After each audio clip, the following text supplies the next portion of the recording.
Bien, vamos a ver hidrostática, estudio de los fluidos en equilibrio o en estado estacionario, o sea que no se mueven. Bien, acá tenemos definiciones como que la densidad es la masa entre volumen, súper conocida, que la presión es la fuerza sobre unidad de área, pero acá tengo yo mis apuntes y vamos a hablar de tres cosas. Principio de Arquímedes, principio de Pascal y ecuación de Bernoulli. No sé si esto se puede demostrar los principios, lo que pasa es que a veces se encuentra como ley, ¿no? Al menos el Pascal es básicamente es una definición. Ya, pero Arquímedes, la idea sería ver si se puede demostrar, ¿no? Queda como tarea. ¿Qué dice el principio de Arquímedes? Lo que dice es lo siguiente: si tú tienes un cuerpo sumergido en un líquido, de hecho creo que es en un fluido, o sea, incluso el aire puede ser, solamente que la densidad del aire es muy pequeño, o sea, el empuje que hace es bastante pequeño. Ya, pero ¿qué es lo que dice? No hablemos de fluidos. Que la fuerza de empuje que se va a generar va a ser igual al peso, ojo, al peso desalojado por ese cuerpo. Entonces, incluso hay una historia, ¿no? De Arquímedes cuando se sumerge en el agua y bota un volumen equivalente. Pero eso es lo que dice, que la fuerza de empuje que se genera, que le va a afectar al cuerpo que esté ahí, va a ser igual. No tiene nada que ver acá el cuerpo que está sumergido, sino es el peso del agua, bueno, del líquido, del fluido que se ha desalojado. Pues obviamente el fluido que se ha desalojado, si hablamos de volumen, el nivel de volumen, es el mismo que el del cuerpo que está sumergido. A veces puede estar completamente sumergido o a veces puede estar medio sumergido. ¿Qué quiere decir? Que el empuje es igual, la masa, si nosotros lo cambiamos, como estamos hablando del fluido, va a ser la densidad por el volumen, por la gravedad. Al final es el peso es mg, ¿no? Entonces nos queda que el empuje es densidad de gravedad, volumen sumergido. Ojo que la densidad acá es del fluido. La gravedad es una constante.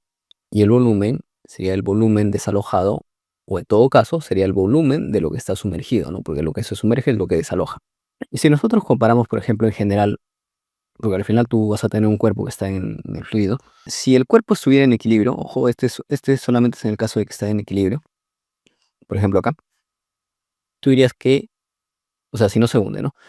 Tú dirías que el empuje se equilibra con el peso, ¿no? Pero el peso es mg, ¿no? Acá le pongo m mayúscula. Ok, la gravedad como es una constante se va y te queda que el peso de ese cuerpo que está flotando va a ser igual a la densidad del fluido por el volumen de lo que está sumergido en el líquido.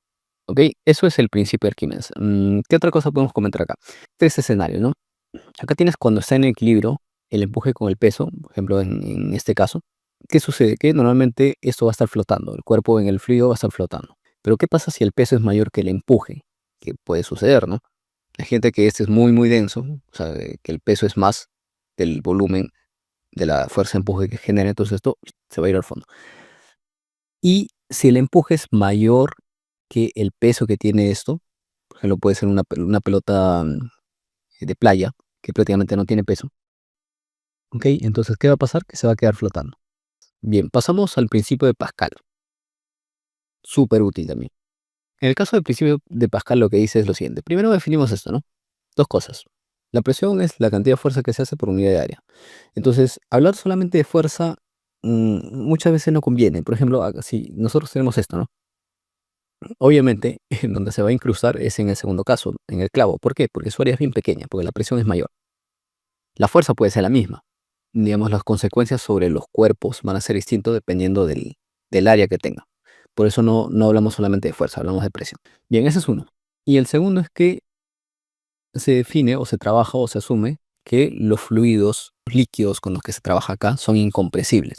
Entonces, por ejemplo, acá no podemos hablar de gas, porque los gases se comprimen. Es como que tienes un inflador, ¿no? O sea, si tú lo empujas se va a calentar, claro, porque se está comprimiendo el gas. Pero si tuviéramos acá agua o si tuviéramos acá aceite, que normalmente se trabaja en industria con aceite, bueno, no con agua, conviene aceite porque el problema del agua es que como es las moléculas más pequeñas, el problema de sellado es más complicado, ¿no? Buscar los sellos. Y lo segundo y principal es que el agua te oxida, pues, ¿no? Las partes metálicas, que se utiliza metal justamente porque resiste más. El aceite no, el aceite las conserva. Ok, entonces el fluido en este caso es incompresible. En la realidad, de todas maneras, sí hay una compresibilidad pequeñísima, ¿ya? Pero para cuestiones prácticas, todos los cálculos se hacen como si fuera el fluido incompresible. ¿Qué sucede? Que cuando tú generas un cambio de presión en un lado, el cambio de presión se va a ir por todos lados, ¿no? Por ejemplo, acá, vamos a ver, tengo otro color, acá, uy, este es muy grande, ya pequeñito. Entonces, si hay un cambio de presión en esta parte, va a haber un cambio de presión por todo lado va a empezar a empujar. Entonces, ¿por dónde tiene movimiento? Por acá. Entonces, ¿qué va a hacer? Que la presión, el cambio de presión acá es el mismo acá. El cambio de presión, o la presión es la fuerza entre el área, ¿sí? En este caso, o acá. Significa que si la presión es la misma, esto va a ser igual. Por lo tanto, nosotros podemos aprovechar y hacer que la fuerza en 2, la fuerza que va a ser equivalente, va a ser la fuerza 1 por la relación de áreas. ¿Qué quiere decir? Que con una fuerza pequeña, vamos a suponer que acá este sea 10 kilos, que tú le puedes empujar con 10 kilos. Pero si tú haces una relación de área, no sé, de 10, digamos, tú vas a poder levantar 500 kilos. Entonces, digamos, una propiedad física muy, muy útil. Ejemplo clásico, tenemos acá un gato hidráulico. Como tienes acá una relación de áreas, con una fuerza pequeña tú puedes levantar mucho, mucho peso acá. Hay gatos de 2 toneladas, 8 toneladas, 16 toneladas, lo que necesites. ¿Qué más? Bueno, ese es el principio de Pascal. Y tenemos Bernoulli. Bernoulli es básicamente una conservación de energía. O sea, si tú tienes acá un fluido, va a pasar que la energía al inicio tiene que conservarse, ¿no? Tiene que ser igual a la energía al final. Entonces, al inicio, ¿qué tipo de energías tienes? Tienes la energía de presión, porque hay una presión ahí.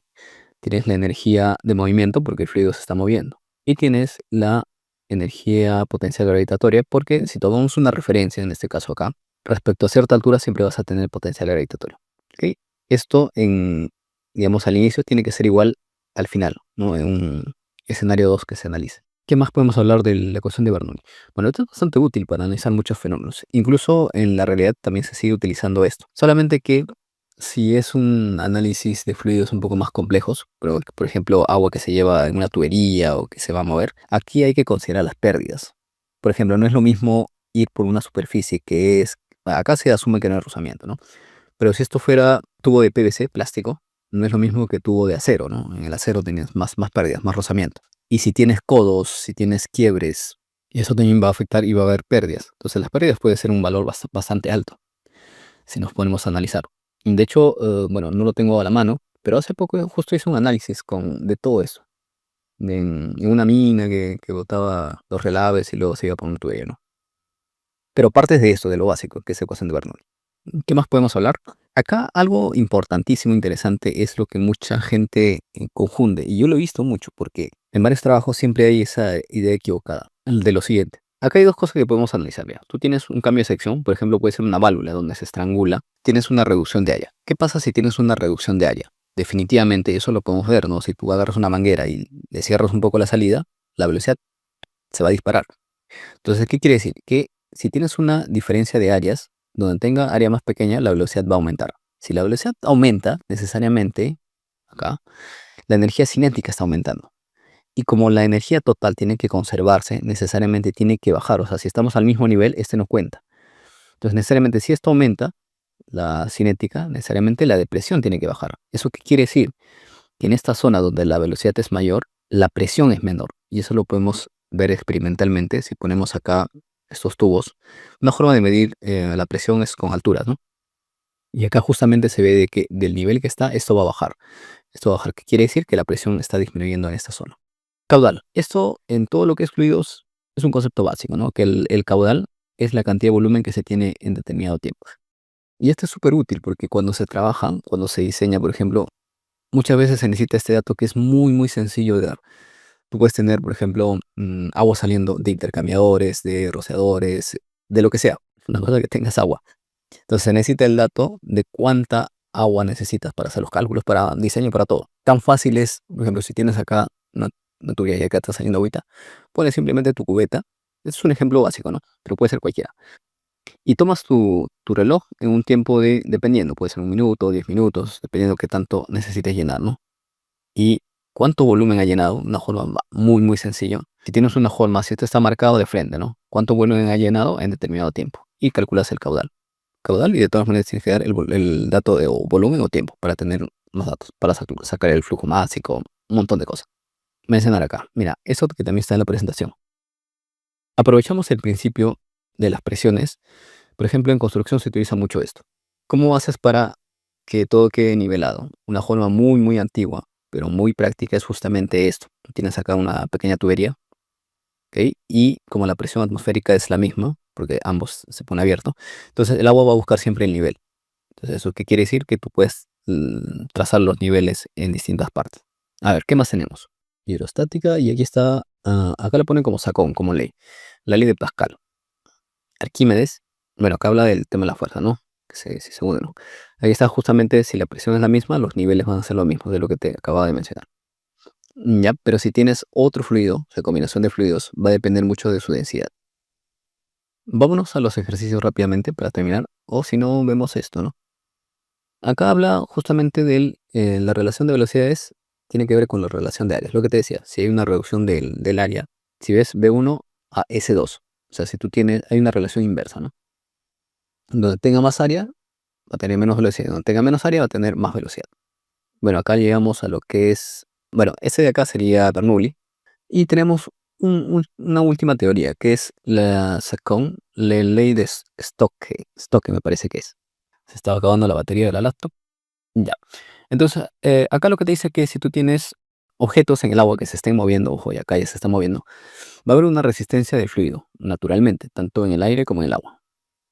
Y esta resistencia, esta fuerza, va a depender, mira, de una constante, en este caso 6pi, la viscosidad, ya, este de acá es viscosidad, por el radio y por la velocidad. Obviamente, mientras se mueva más rápido, va a haber más resistencia. Y esto se aplica a todo, ¿no? De repente a los aviones, a los misiles, etcétera.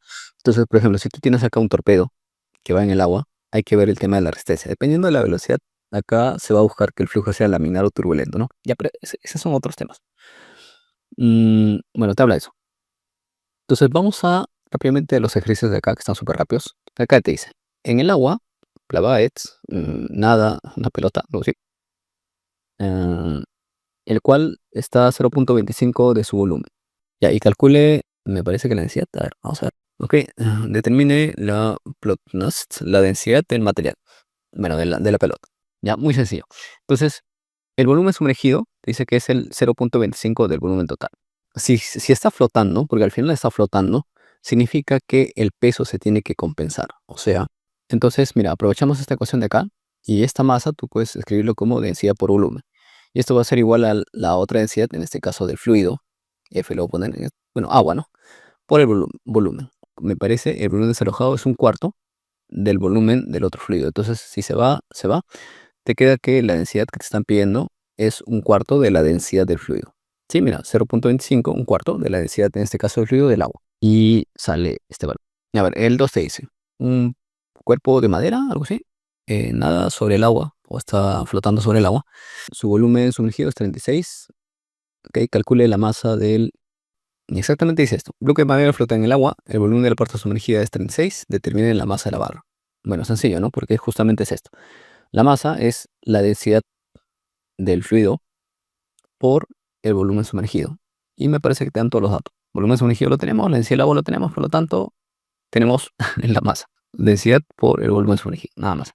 La 3 dice, una fuerza de flotación de 2 newtons actúa sobre un cuerpo en el agua. ¿Ok? ¿Con qué fuerza se empuja este cuerpo en queroseno?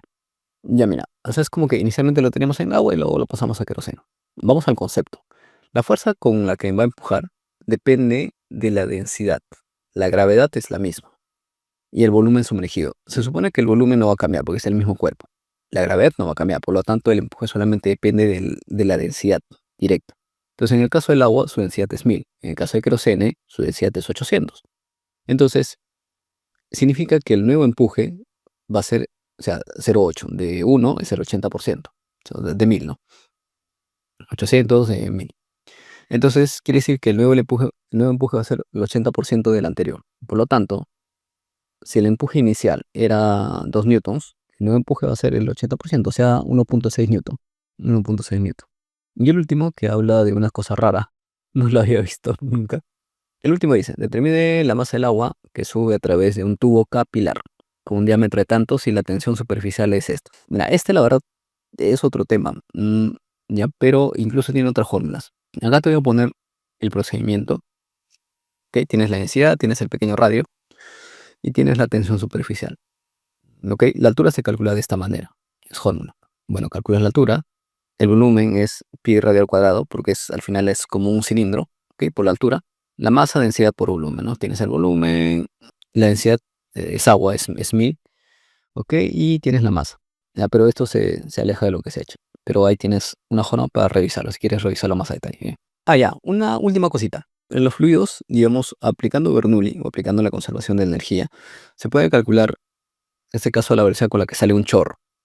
¿Cómo calculas esto? Bueno, sencillo. Acá tú tenías energía, potencia gravitatoria, ¿no? Respecto a esto.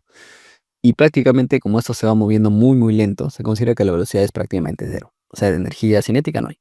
Solamente tienes mgh. Y eso tiene que ser igual de energía a la salida. ¿Ok? La energía a la salida solamente tendrías cinética, considerando que no hay altura, ¿no? ¿Por qué? Porque ambos están a la presión atmosférica. O sea, la energía de presión se va en la entrada y en la salida. Entonces te queda un medio de la masa a velocidad cuadrada. Ya, la masa se va y al final te queda que la velocidad al cuadrado es 2gh. O sea que la velocidad es raíz de 2gh. Es una forma rápida de calcular la velocidad de un chorro. Listo, terminamos por fin.